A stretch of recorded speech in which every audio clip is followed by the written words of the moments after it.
Welcome to Making Sense, the podcast for people who want financial freedom without giving up their coffee, supported by our lovely friends at KiwiBank. I'm Frances Cook, an independent financial journalist, fellow financial freedom seeker who makes money simple for you. Now, how much money would it take for you to abandon your morals? Think about it. Sit with that for a moment. Or even just sell something that you didn't really believe in anymore. That's the question that today's guest had to ask herself. She'd built up a career coaching business and was making over $1 million in sales a year. Substantial. And yet, as it progressed, she got disillusioned. She had ringside seats to exactly how bruising the world of work was becoming, and she wasn't sure she wanted to encourage people into that corporate grind anymore. Instead, she was becoming more convinced of self-employment and entrepreneurship as the path to help people find financial freedom while still living a life that they found rewarding. And so, she decided, time to shut it all down and start again. To leap into the unknown, stop being a career coach, and instead help people build up a business for themselves. So, why has the world of work turned so toxic? And should we all become our own boss? Let's talk about it. Before we get into it, Making Sense is stoked to be supported by KiwiBank. We've teamed up to bring you insight directly from their people, the experts who live and breathe this stuff every day. It's not the outdated stuff that worked 5 years ago. It's what's happening right now in the industry to help you make the most of your money. This is making Kiwi better off. This is Kiwi. All right, Rosie McCarthy, welcome to the pod. This is your first appearance on the new podcast. Of course, we had you on the old one, but it's so nice to have you back. You run Badass Empires, which is fantastic. Love the name. You used to run Badass Careers. I want to dive straight into this. You shut it all down. The stuff that I used to talk to you about, shut down, gone, it's dead. So let's dive right in. For anyone who didn't catch up with you on the previous podcast, what was your old business, Badass Careers?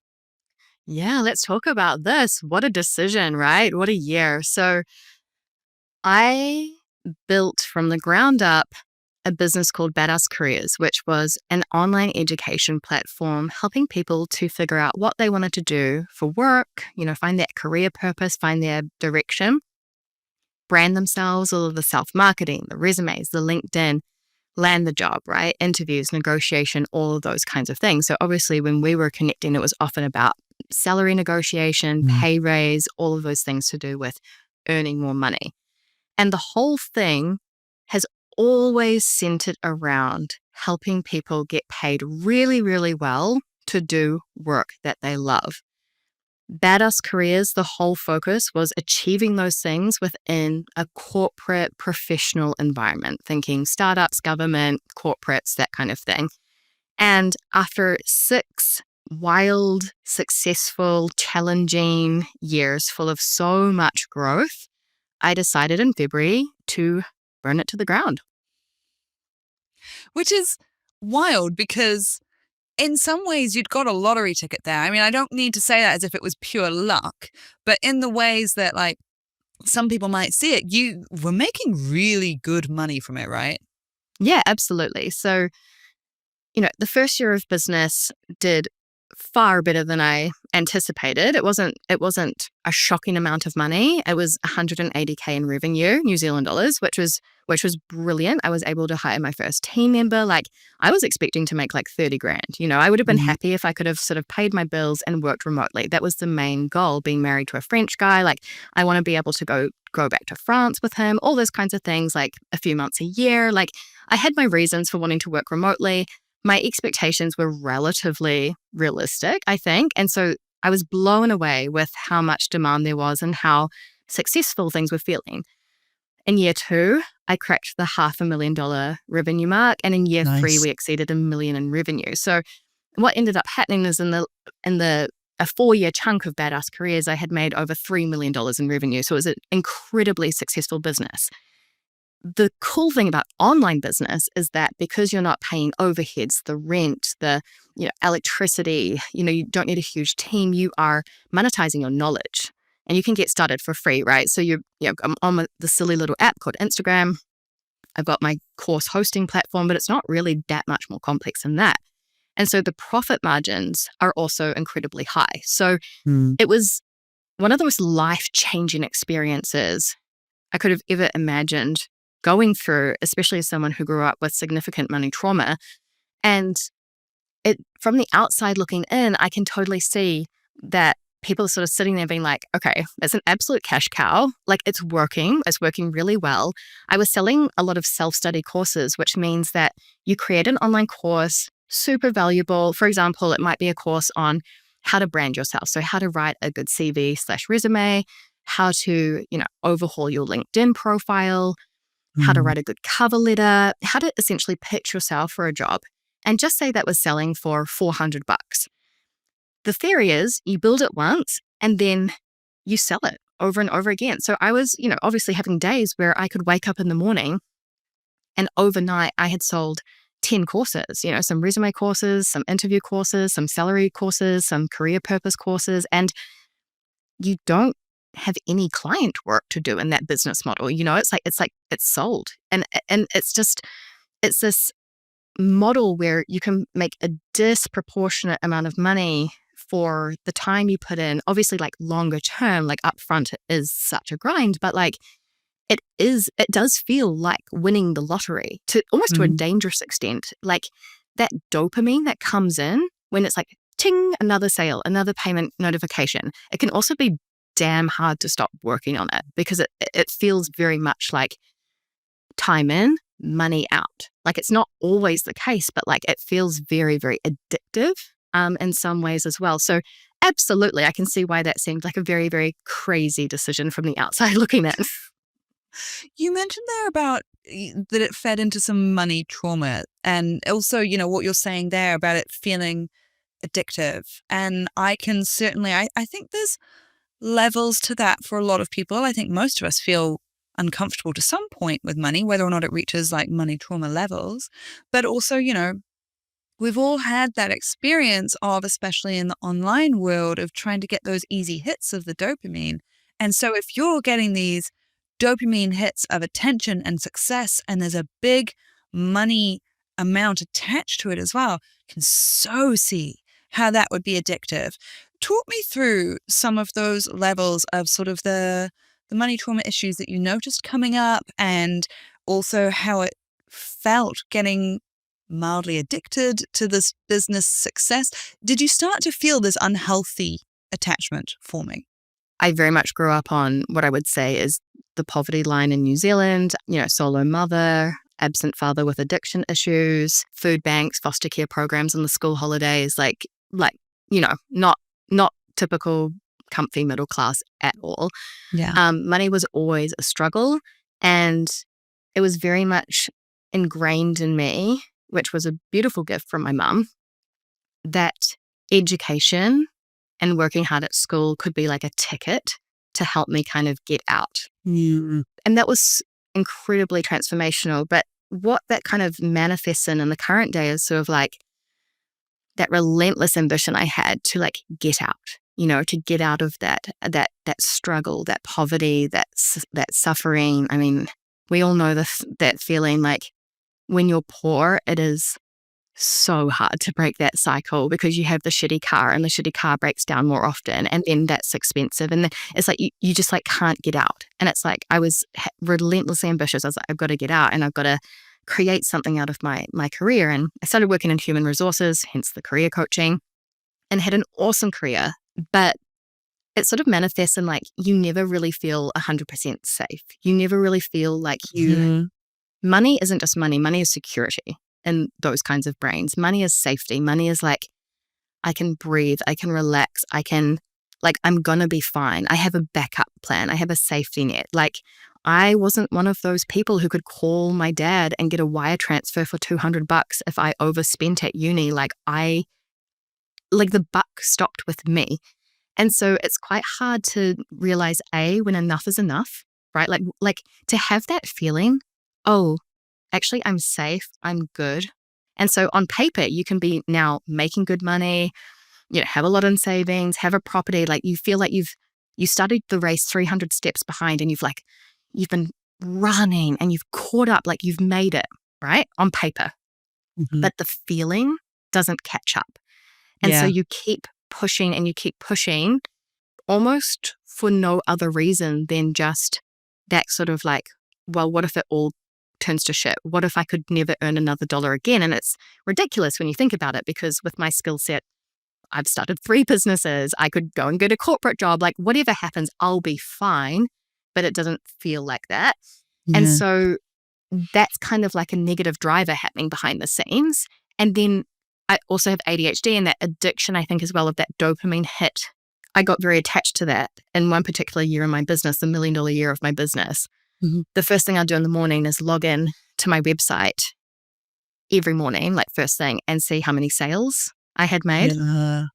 And the dangerous part, why I started working on that in therapy, is when I realized it affected my mood. Huh. Mm. That's a horrible way to start the day then. 100%, because it's like either I'm on a high and like in a chatty mood and having breakfast and feeling good, or I'm like, hey, like, because I didn't make any sales that day. Business is a roller coaster. Yeah. Like it's like peaks and troughs it's like the synonym of business. And it's like the fact that that can touch you and start to affect your emotions, that's dangerous, like you can't let that affect you. So Mm. Even when you're obviously getting so much success at that point, it's still peaks and troughs within that massive success. It's freaking you out. yeah, exactly. It's like, well, it's like any addiction, right? Like what used to give you the high, now you need double the dose. Yeah. It's so interesting because I really identify with a lot of what you've said there. I mean, people who've read my first book will know, like my childhood, we had real feast and famine times. There were times when we were really comfortable. It was really great. And then there was also times where my mum literally went to the shop and bought like a giant sack of carrots because that was the cheapest food she could find that was like going to be filling. And that was like used to bulk out everything. And we had some friends who like gave us potatoes. And then like we managed to get hold of some eggs. And then that was it. That was the food for the week. And there's masses of research on this that when you've gone through those times, particularly in those formative years, particularly as a kid, that it can really create that scarcity mindset that people go on about, where it's hard to believe that things that you have won't be taken from you. And so exactly what you're saying there about, you're having all of this success, you're building these things, and yet it's really hard to believe it's going to be permanent. It's so hard and can create these very unhealthy ways of working and handling money. And yet, even within that, you did build something amazing. You did build something very successful. And you started to feel the itch of, actually, this isn't right for me anymore. And not only like, yeah, okay, it could be taken away. I think I'm going to take it away from myself. So when did you start to feel that itch of, maybe I'm done here? Probably a decent 18 months before I did it in terms of the initial itch. I think there was a lot going on. I think Badass Careers was a continuation of corporate Rosie. Right. I was working in human resources. I had my master's degree in human resources, learning and development. It was everything that I knew and I was good at and I was comfortable with. Like, of course, I had huge imposter syndrome. Like, who was I? I'd only been working for 10 years. Like, who am I to tell the world how to brand themselves for their dream job? Like, who am I? Like, of course, I went through all of that, but overall, it made total sense, right? My whole career has been pretty consistent in that, I mean, it's chopped and changed and I've gone all over the place, but the red thread has always been genuinely like wanting other people to win, like wanting other people to thrive at work and to like, Yeah. we spend such a huge chunk of our life working. It's like, I want them to, feel really good and feel like their values are aligned and they feel fulfilled on their terms, whatever that means, and so that gives me a lot of joy. I think it was just like that vehicle of it being careers started to feel a little bit boring to me. I started to feel very resistant creating videos about resumes again, saying the same thing again, how to write a resume summary I said it 300 times before. And it can be very repetitive. And I think what was going on behind the scenes is I realized once I had that feeling of safety, because obviously my business did really well, I was able to achieve with my husband, but obviously let's be honest, I'm carrying some really significant financial milestones, like paid off our $1 million home in Wellington. We have a beautiful beach house in Raglan. We have, we're kind of that feeling of security caught up, right? Yeah. Of oh, actually I think we're good. I think we're okay. We're not that, we don't need a massive portfolio. We don't need a castle. We don't need a mansion. We don't need a Ferrari. We're not those people. But in terms of having what our definition of a very wealthy life, I'm I feel very, very happy, very content with what we've achieved. And so I had that big realization, and that sort of took away the need for I should stick with careers because careers is making money and careers is more guaranteed and careers are safe versus a risk of doing something different. Now, at the same time, I loved what I was doing with careers. I was having a ball in a lot of ways, but that shift started to sort of trickle in, which was actually, yeah, the careers content and stuff is cool. But the actual thing that's lighting me up, giving me dopamine, it's the whole gamification piece of figuring out business. Yeah. And I'm damn good at business. So I had a personal YouTube channel before starting Badass Careers about the French language and culture. And it was the same thing. I was obsessed with learning about SEO, upload optimization, content creation, all these skills I had no idea about previously. It was the figuring it out, figuring out almost the consumer psychology, what works, why, all of that kind of stuff. And it was the same thing in Badass Careers. It was the funnel is working in this way, but this one's not working over here. I want to get into it. I want to troubleshoot it. I want to tweak it. It was everything, the infrastructure around it that was exciting to me. And when people would ask me, hey, Rosie, can you help me get a job as a project management in corporate? I'd be like, yes, I would love to. If someone would say to me, hey, Rosie, can you tell me a little bit about how you've developed online courses? I'd be like, yes, I would love to. I would love to. And noticing that in myself, I was all I wanted to do, was talk to people about side hustles, about business and stuff like that. And then I also had a big realization, again, in achieving that security, that privilege, that security, that safety, I'm just never, ever going to go back to corporate, ever.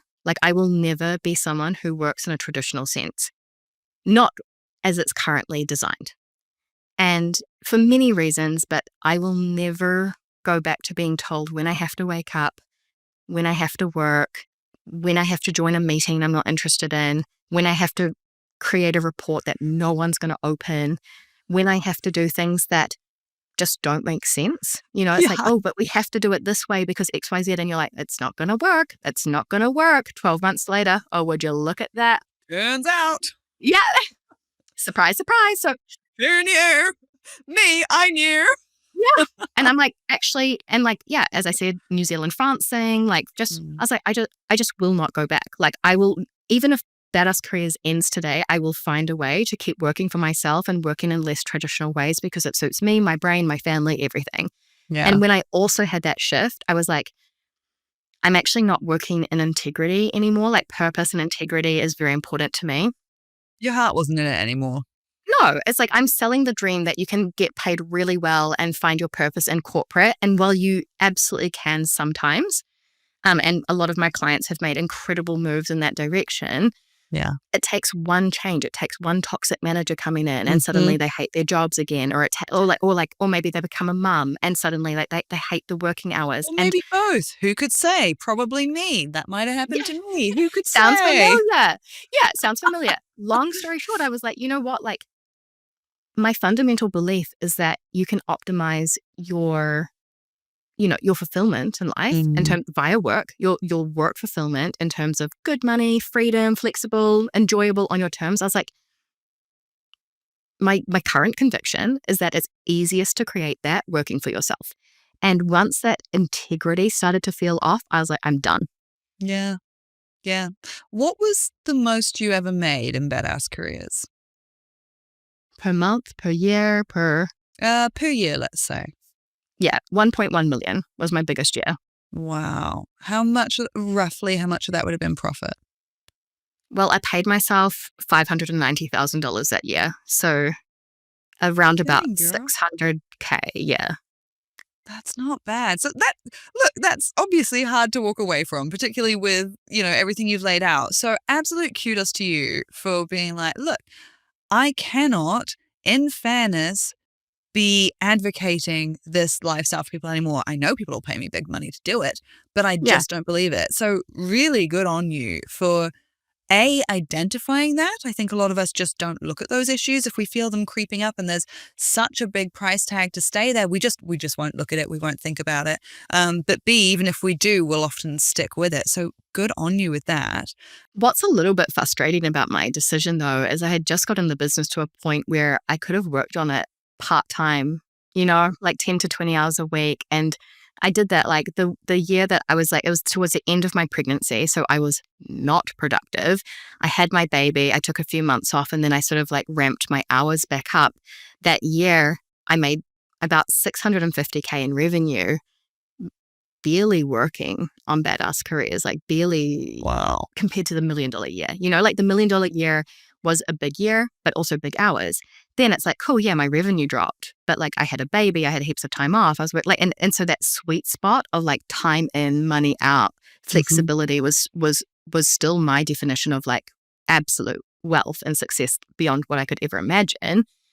I think what's frustrating in my decision is that now I've started again, and it comes with a little bit more of that upfront like time in without the reward coming back straight away. But you're right, like for me, I didn't see any other option, because if I kept on keeping on, I slowly would feel out of integrity. That would show in my content. I would not enjoy myself anymore. So what's the fucking point?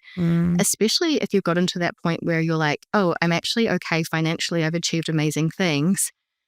After that, then it's like, well, what is it all for? And it's because you're meant to be helping people and making an impact and feeling good and feeling like lit up by your purpose. And if you take that from me, I honestly feel like the brokest person on the planet. Like I just won't do it. Like I just won't. I can't work on things I don't believe in. I can't work on things that I don't think are the right solution. I'm just not living my days like that. I might as well go and work at a bank as an HR advisor and like make it 200K and just do like I'm just not doing that. This is my business. I mean, it's meant to be my dream job. Like I'm in charge.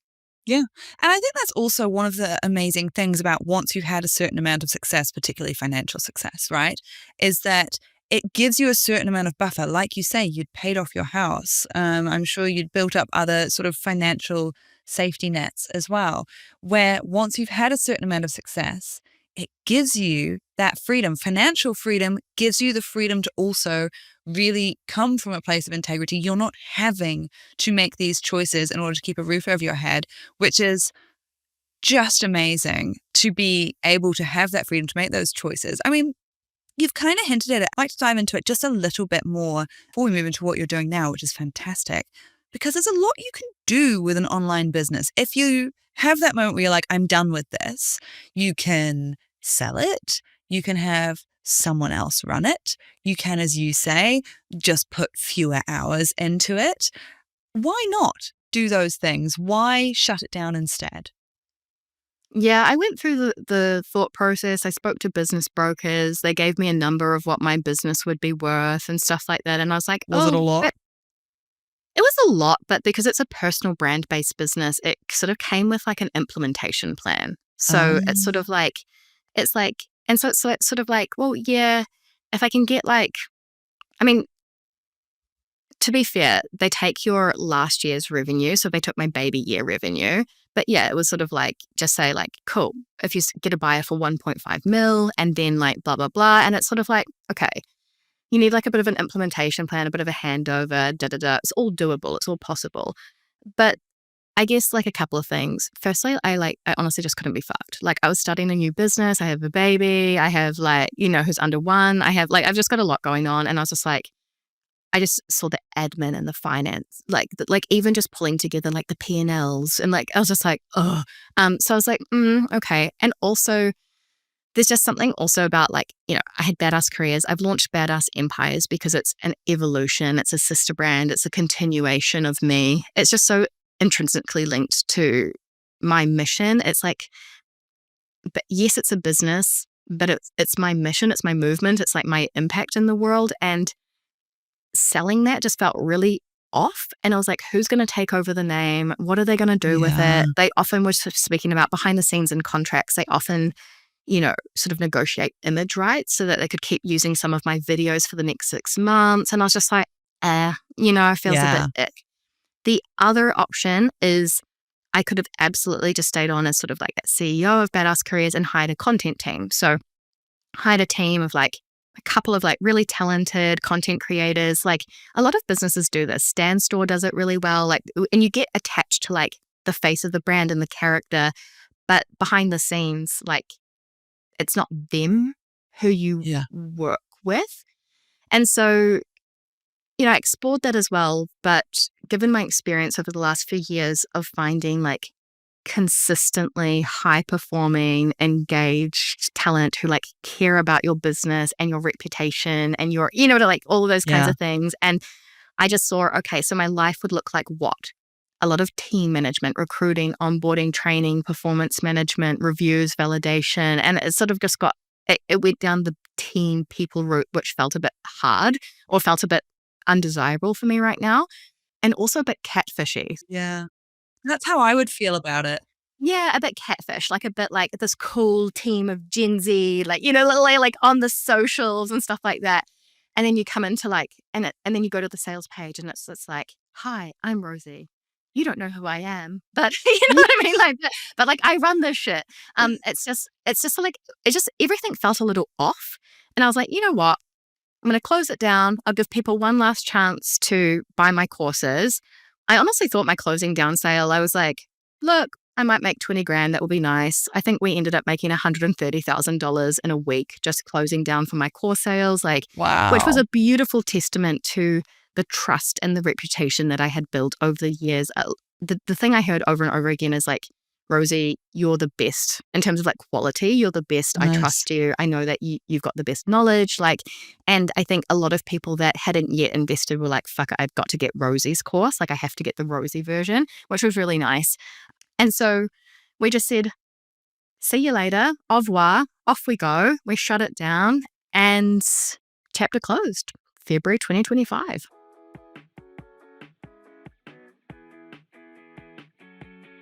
Life is full of ups and downs, so no matter what your everyday looks like, KiwiBank has the products and services to help you manage your money your way.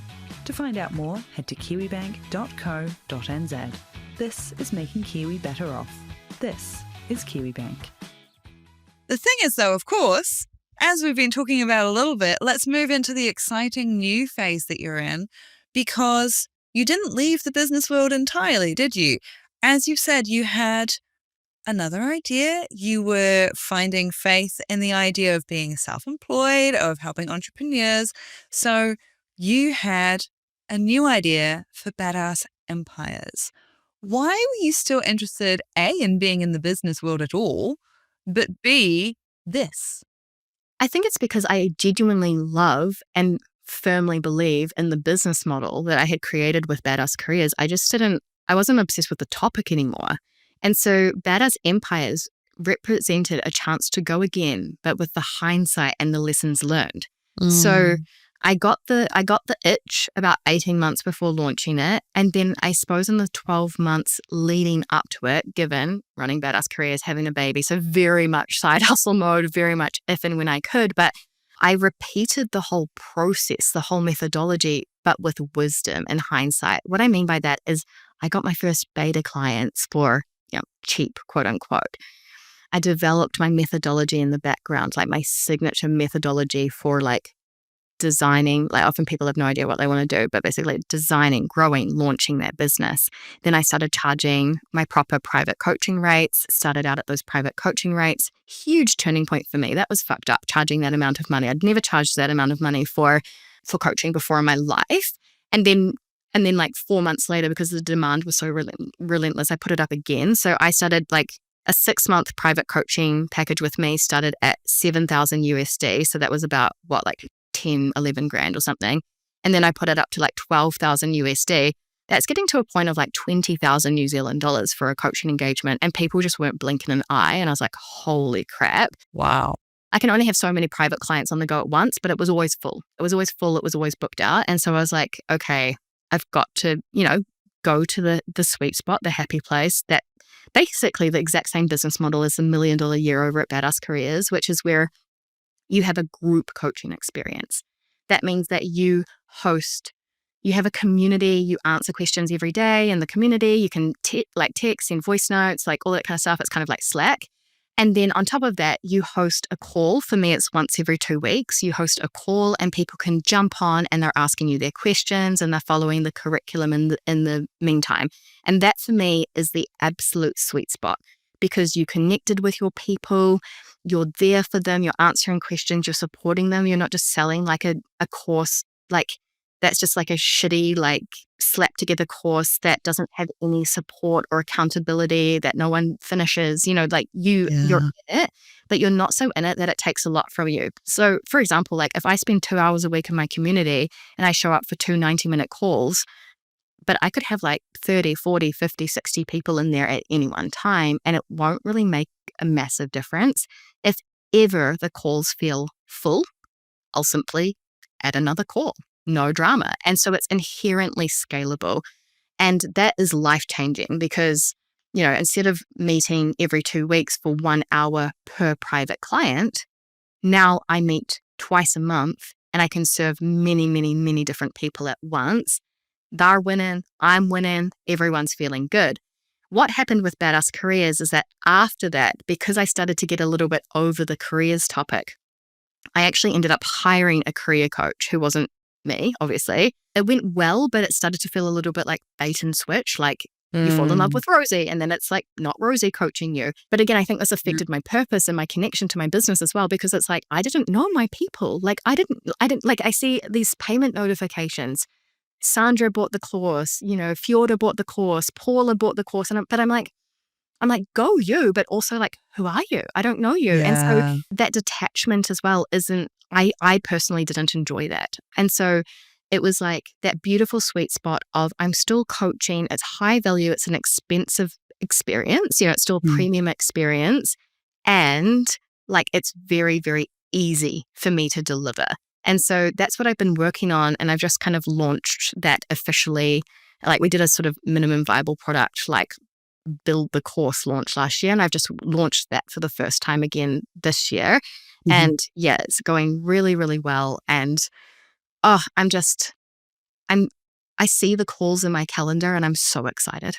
Oh, I love that, because it's always hard in business. There's always hard bits of going to work or having a business or whatever. There's always going to be days when you're like, I'm at low energy. And to have that work that you actually do feel that energy from, like, even if I'm at a low ebb today, I cannot wait to get in there and make a difference for these people on this topic that I really believe in. Like, that's so exciting. And I think a lot of people really crave that. So that's amazing. And also, what you're saying there about you were sort of slowly building it up in the background before shutting down Badass Careers. That's almost, obviously both of them were your own businesses, but it's almost like that thing where I've talked to people before about often the best way to start a business and to try it out. Businesses fail all the time. It's a hard world out there. And so often people will try things out, or a good way to do it is trying things out as a side hustle first. Don't quit your day job, test it out, do it on the evenings and weekends. I know it's hard for a while, it's not forever,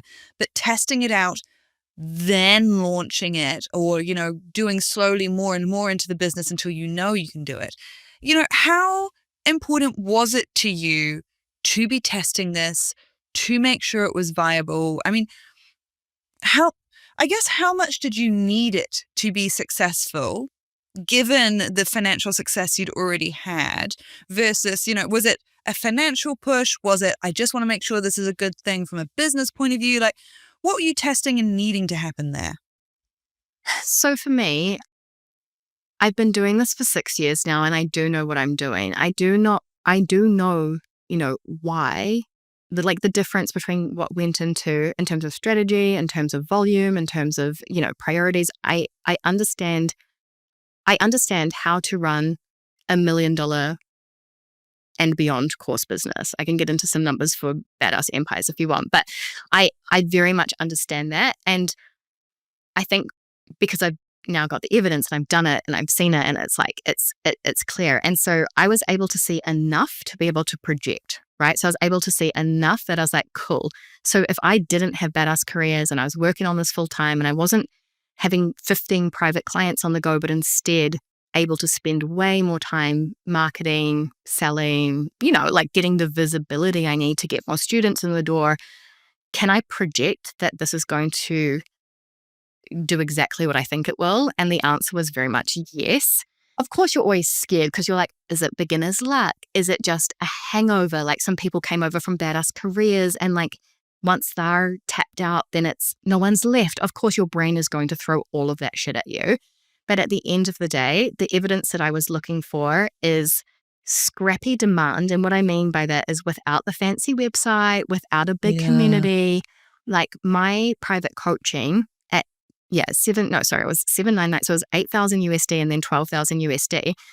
That was sold out 7 months in advance when I had 1,500 followers on Instagram. Wow. Cool. And no website. And so I was like, okay.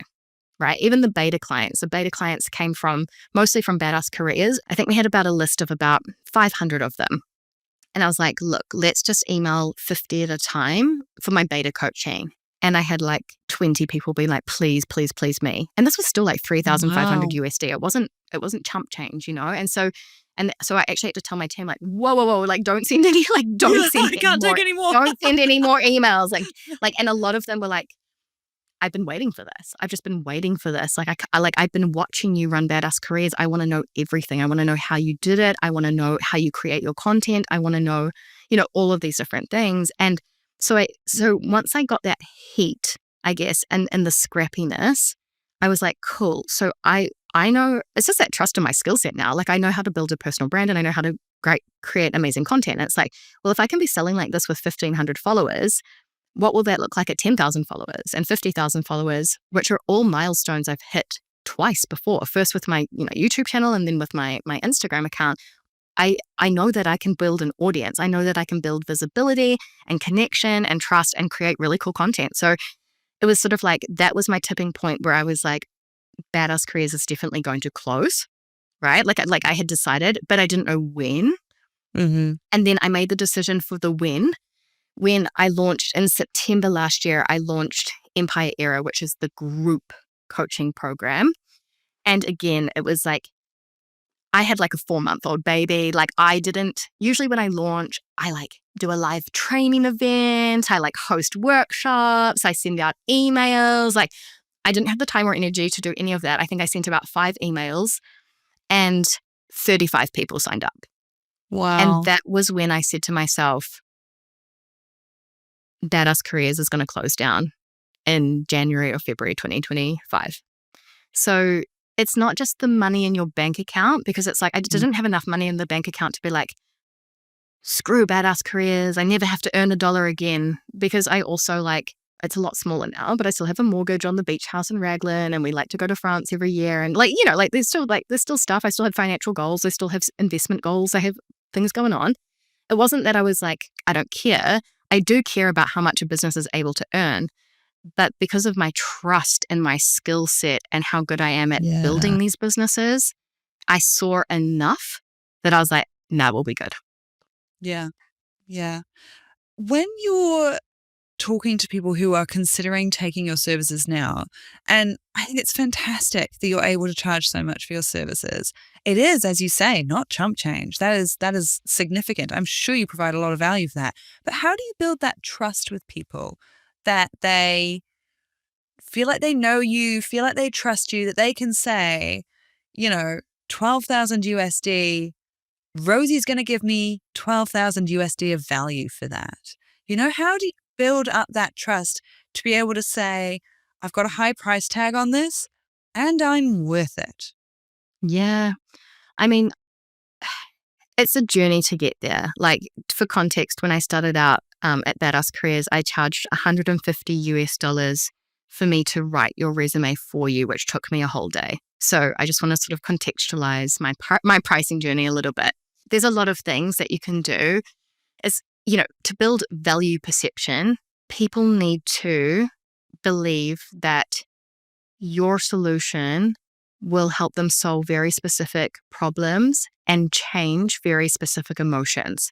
So first things first is really truly understanding that person almost better than they know themselves, and using a lot of empathy to understand, not just like, oh, you're feeling lost and unfulfilled. Like everyone says that, but being able to say to someone, like, you have been busting your ass your whole career to end up here. And you've made a lot of sacrifice. You did everything right. You got the degree, you did the internships, you've done everything right. And you and I both know that you look around in that boring meeting with, Director Chad interrupting you, thinking to yourself, is this honestly it? Like, was this honestly? Literally, as you're speaking, I'm feeling such identification. You're speaking my language. Yeah, I just said one sentence there, but you see how it resonates. And it resonates because I know my people so well. And I know my people so well because I fucking talk to them.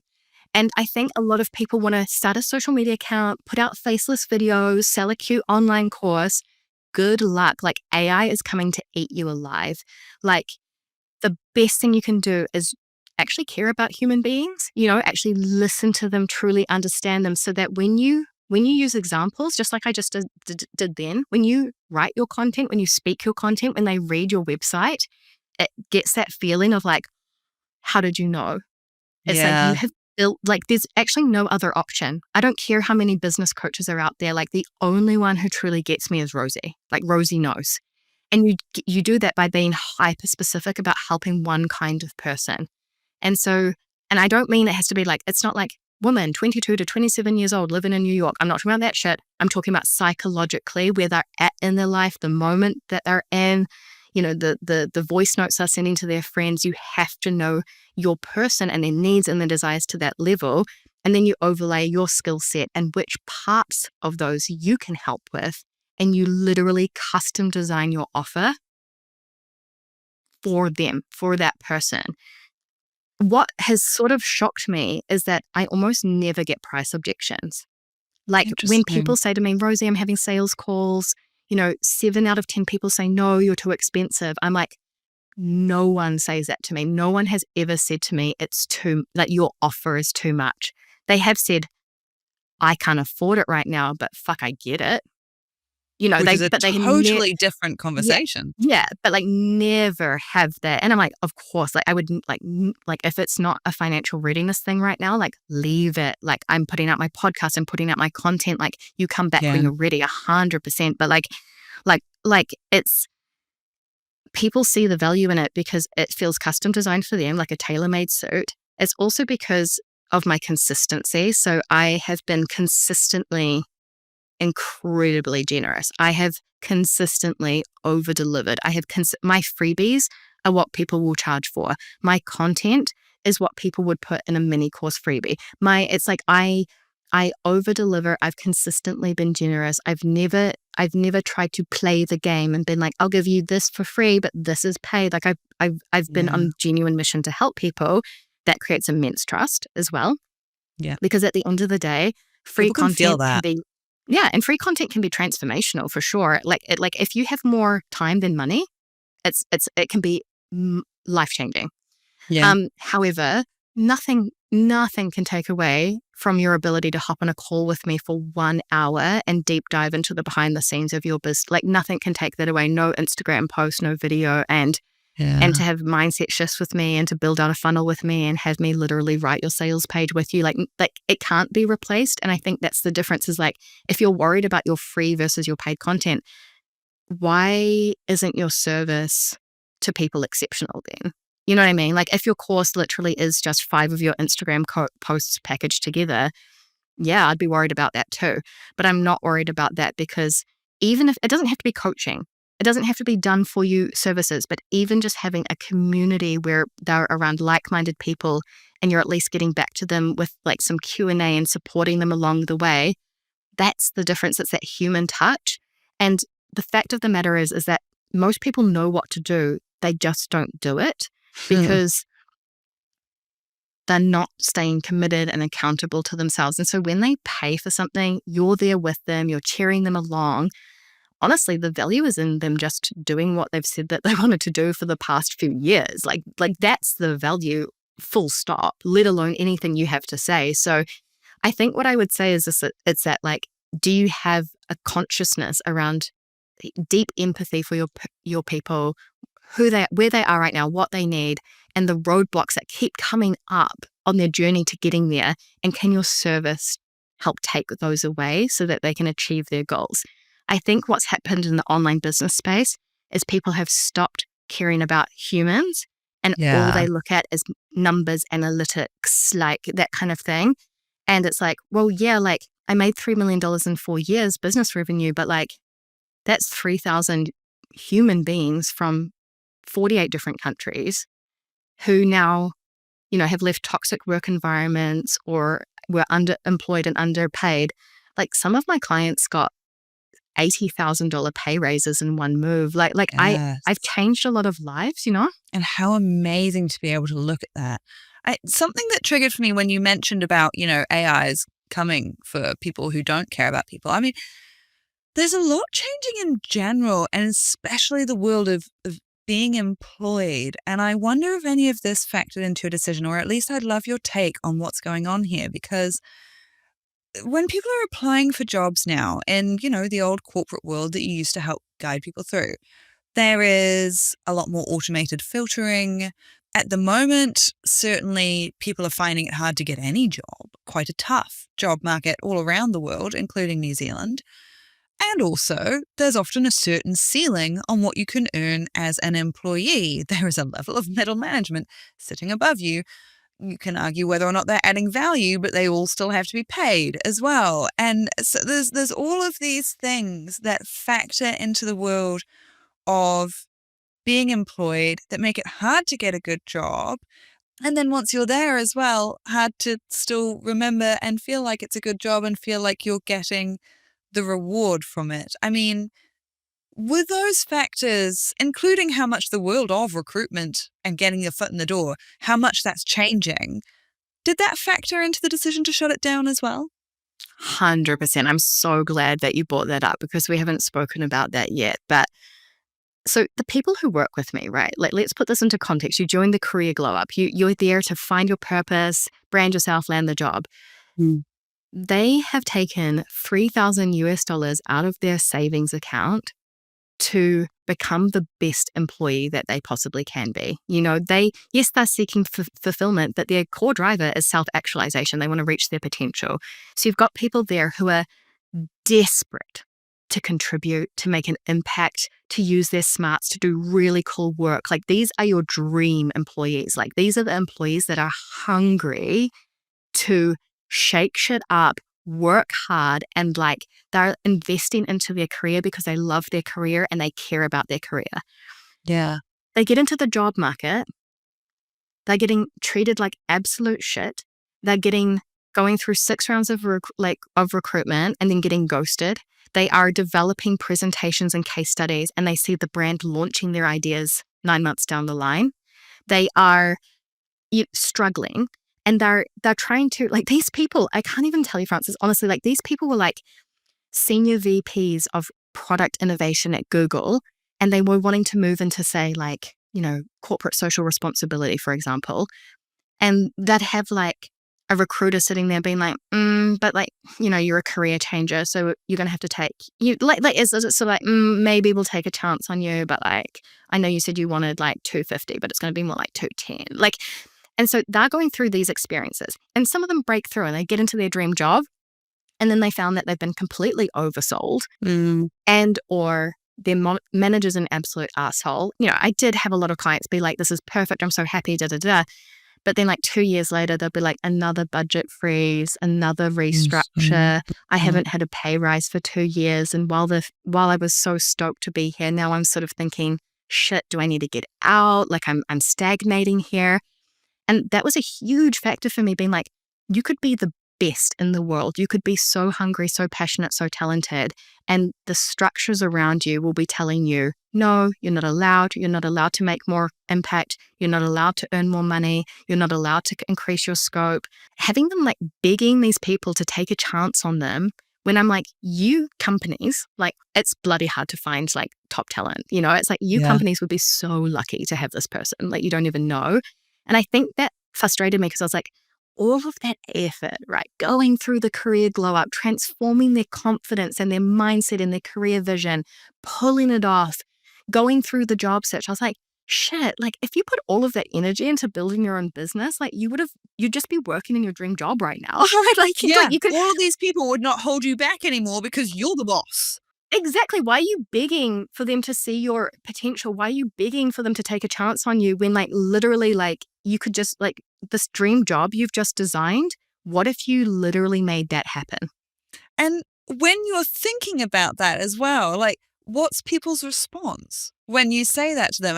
People must have things that hold them back on that because otherwise everyone would be in business. Yeah, 100%. Like the main thing is the risk, the security, all of those kinds of things. And so like, I don't believe that everyone should be in business, but I think that if you're the kind of person who really cares about work and you work hard and you've got very, very high standards for yourself and you've had that message always been told to you, you know what, your 80% is someone else's 100%. Like if you are busting ass in corporate, part of me thinks like, honestly, you'd be better off being an entrepreneur. Like if you're going to be that person anyway, if you're going to work that hard anyway and be so relentlessly ambitious, you could have a much bigger payoff financially, freedom-wise, fulfillment-wise, working for yourself.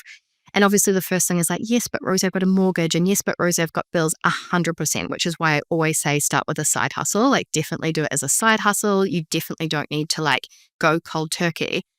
But what I respond to that is, well, I very much need financial security too for a lot of reasons, both logical and emotional. And I'm sitting here at 35 years old. We paid off our $1 million home in 3 years. We've, got a small mortgage on our beach home, which we rent out. We've got rental income coming in.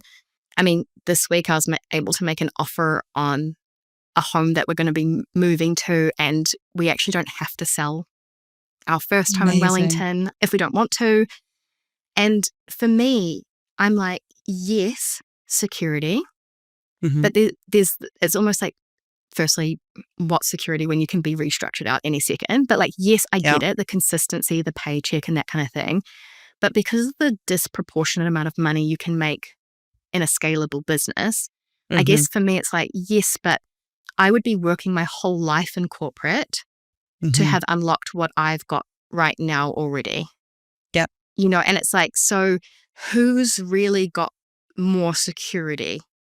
Like you're scared of the idea of a risky business, but I've literally now got like the money in the bank account secured, not just the like idea self-insurance. of it.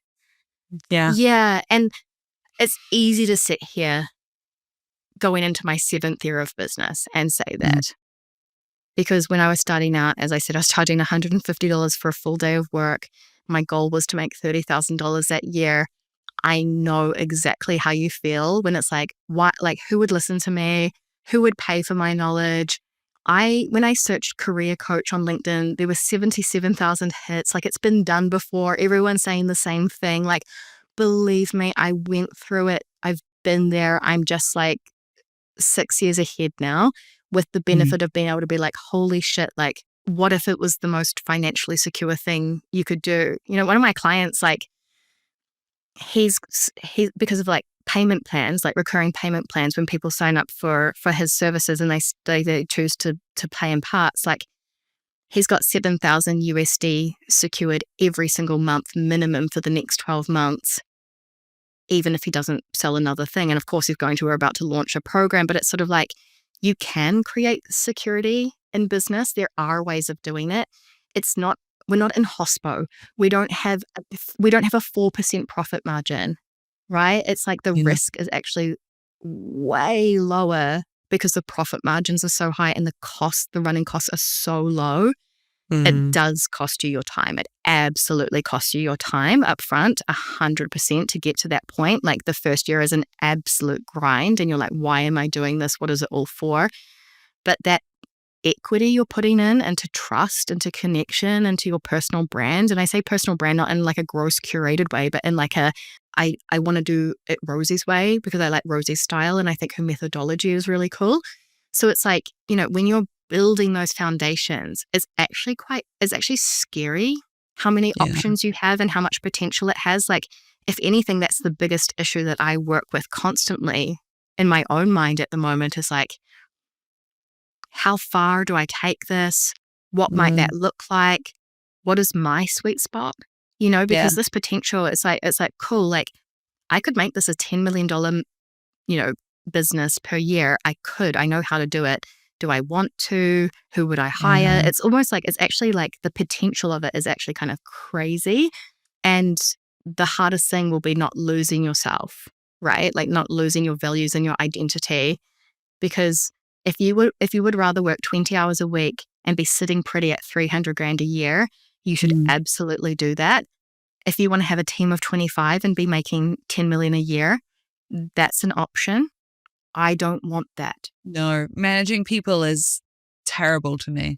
I've kind of got a hard rule now. Like I have a team of 3 and that's it. And so for me, it's like, cool. So we'll take it to the level it can go with the size of the team, with the hours I am happy to work, etc., etc. The thing is that as you build time and trust with people, like the results can click into place so much faster. So it took me 3 years of big working hours, a lot of personal sacrifice, a lot of like startup mode vibes to hit my $1 million year in Badass Careers. I had a team of 8. It felt too complex. It was just like quite stressful. Now, because of that compounding experience and that compounding hindsight, I've been working away on Badass Empires for about a year, and I've just pulled off a launch that hit, I can't even believe this as I'm saying it out loud, $500,000 New Zealand dollars. Wow. And what length of time? Like, how fast did that come in? So essentially, like I've been doing private coaching and like I launched the minimum viable product of the group cohort last year. So this is like sort of like Badass Empires is like a year in the making in terms of posting content, putting out my podcast, like having clients, getting success stories coming in. When I say a launch, it's sort of like it's a 4-week marketing campaign. So I hit $500,000 in sales in a month. Cash received is more like $400K. I've got about $120K worth of payment plans coming in over the next 6 months. But to see that compounding experience and business savviness and sort of hindsight, being able to create this well-oiled decision-making machine where like I just know what I'm doing now. Like now my year is projected to be a $2 million revenue year this year with Badass Empires. That's amazing. That's absolutely incredible. And look, we're running out on time. I just feel like we could keep talking on this forever. We'll probably get you back at some point because I just love chatting to you about this stuff. But I know people are going to want some lessons from you that they can also apply to themselves. We've had some that definitely can be there, but let's make it explicit. What do you think most people get wrong about setting up their own business? What would you warn people away from? They don't create their business. They try to create Rosie's business or Frances's business. And in doing that, they don't find their identity, their tone of voice, it's that beginner's era is they copy content that they've seen working, or they think to themselves, I really want to be, a nutrition coach, but I could do career coaching. Like they're looking at the content and they're like, I could do that. And look, like Rosie's like got a big audience and she's saying that she's made millions of dollars. Like cool, I'm going to do career coaching. And so they look externally for who they should be, how they should be, what they should sell. And they're like, oh, Jenna over there has a funnel. I should implement her funnel. You have no idea. Like, you have no idea what that funnel's performing like, why it's in place. Jenna might have a funnel because she's selling like a self-study course, but behind that, 50 emails later, there's an upsell into a $50,000 mastermind where she makes all of her money. You have no idea. And I think that's it, is like looking externally and trying to like copy other people's shit rather than designing their business sweet spot on their terms. And that's what I was saying before, like they're not understanding, well, what does my dream life look like? What's my revenue enough number? Not everyone needs to scale to the moon. Not everyone needs to be running a $1 million business. I wouldn't necessarily recommend it. It can be fucking stressful. Like not everyone needs the same thing. And so it's like, what is your beautiful sweet spot when you're working the hours you want on the topics you want with the kinds of clients you want and the way you want to work with those clients? You get to decide. That would be my number one piece of advice. Any business can work. I can think of 1,000 different business models that could make great money for you, but how they feel on the inside will be very, very different if you feel like shit all day. And you're not going to stick with it if you're hating life. No, you won't. Business is too hard to stick with it. Because you won't get the reward fast enough, you'll give up. 100%. 100%. And business takes upfront effort before the rewards coming in. And so if you feel like shit for 3 years and then those rewards start coming in, you're gonna burn out and you're gonna leave anyway. So it's like, you might as well view it. I always say this, your business is your opportunity to create your dream job. Know what your dream job is first and then go from there. Like, it's yours. You literally get to make the rules. Stop outsourcing that to everyone else and do the work to figure out who you are and what you want. Yeah, I love it. Well, kind of similar to that then, if you could go back and tell your past self something right at the beginning of this journey, what would you tell your past self? Like, back yourself more. Like, you're not pricing properly and you're not showing up enough and you're scared to tell people that you have a service available and you're scared of what your old colleagues think of you and you never shared that opinion with certain friends. And so you're scared to say that out loud. And it's like, literally none of it matters. Like have fun with it, back yourself. Like, the people who can charge 12,000 USD and get paid for it in coaching, literally, yes, I'm not saying to scam people. You have to have the ability to follow through, but like, they have the audacity. They have the audacity. And even that, I felt sick. I felt nauseous. Like, I was like going to throw up when I published my Empire's website page and it was like 8,000 USD to coach with me for 6 months. I'd never charged something like that for coaching ever. It was like more than double what I'd ever done before. And people were just like, how, when, why? Oh my gosh, you're booked up 6 months in advance. When can I sign up? And I was just like, oh, like, I'm like late to my own party. Like, I'm the only one who can't see how valuable I am. Still after all this time, and it's exacerbated when you're starting out, but it's still the same feeling. I'm the only one who doesn't get it. And my group coaching program now, it's group coaching with me. You've got 2 calls per month, Q&A calls with me. The highest tier investment of that is now $8,000 US. And you had the choice between a 6-month option and a 12-month option in my most recent launch. The largest proportion went for the 12-month option. You're the only one who doesn't get it. Like, you're the only one who doesn't see how good you are. Like, please. Like, and so you have to have that little bit of audacity to back yourself, because your brain will take a while to catch up in terms of the self-belief. I love that. I love that so much. Look, there's masses of value in this, but as you say, you also put out heaps of free content.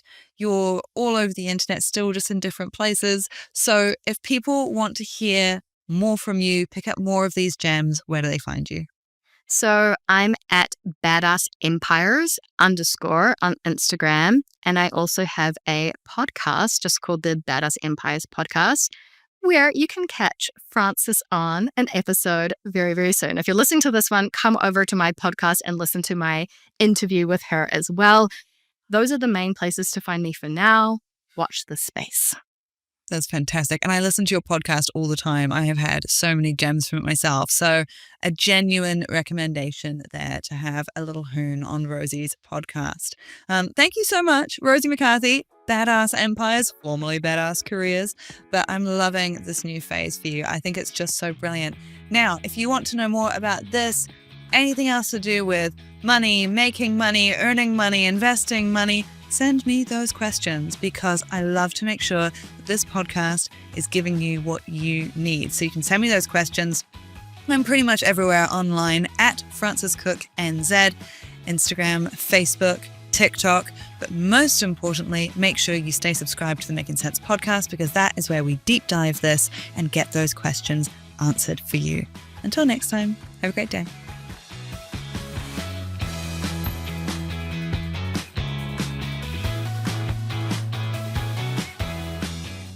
Just a note before you go, this podcast can only give you general information about how things work in most cases. It's not individual financial advice. We're all different, so some of this might not apply to your specific situation. Take what works for you, ignore the rest. If you're after individual financial advice, a financial advisor is always the best bet.